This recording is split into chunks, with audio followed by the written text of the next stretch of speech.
नमस्कार। इस वक्त हम कयास लगाए जा रहे थे कि अगर बात करें तो अच्छी तो हो गई थी। बात करें नतीजा है कि आप चारों करें तो इस वक्त आप बादल भी देख सकते हैं, हवाएं आ रही थी। हाईवे नंबर की गाड़ियों का रेला अभी फिर से स्टार्ट हुआ है चलना। कुछ देर पहले अगर हम बात करें तो यहाँ पर गाड़ियों का लंबी एक कतार सी लग गई थी यहाँ पे, और सारे लोग आपके मेन रोड में आपकी गाड़ियों को खड़ी करके पार्किंग लाइट ऑन करके सभी खड़े हुए थे, क्योंकि विजिबिलिटी एकदम ज़ीरो हो गई थी। मैं आपको दिखाता हूँ, नेशनल हाईवे नंबर अभी 300 ये खुल चुका है। बिलासपुर रायपुर ये मेन हाईवे है।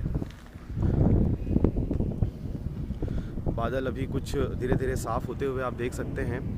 चारों तरफ बादल अभी भी आप देख सकते हैं। हवाएं बहुत यहाँ पर तेज़ चल रही थी। अभी तो कुछ हवा की अगर गति की बात करें तो थोड़ी सी कम हुई है।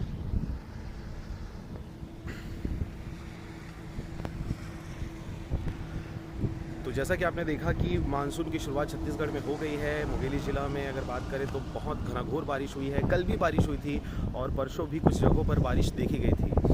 ताज़ा अपडेट के लिए आप बने रहें RJ रमझाजर के साथ। नमस्कार।